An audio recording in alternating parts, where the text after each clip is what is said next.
এত সৌন্দর্যের মাঝখান দিয়ে যাওয়ার পরেও আমি কোনোটাই উপভোগ করতে পারিনি। বেশ কিছু দূর আসার পর আমার এত কষ্ট হচ্ছিল।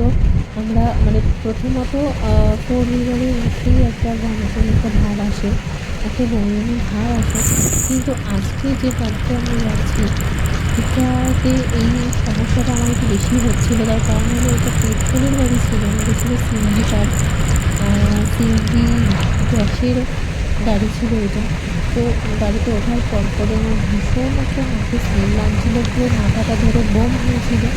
তো এটাতে তো যার জন্য অনেকবার আমি রাস্তায় দাঁড়িয়ে বমিও করেছি।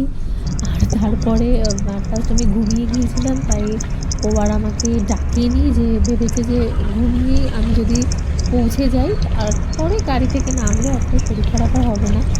তাই এই সব কিছুই দেখতে পাইনি দারুণ! বলে রাস্তার সৌন্দর্যটা ও ভিডিও করে রেখেছে। আর এখন আমি এটাতে ভয়েস ওভার দিচ্ছি। আর খুবই সুন্দর রাস্তাটা, মানে কত সুন্দর পাহাড়গুলো, ভালো লাগছে। ভিডিওতে অতটাও বোঝা যাচ্ছে না। ও বলছিল যে পুরো কুয়াশায় সাদা ছিল চারিটা দিক।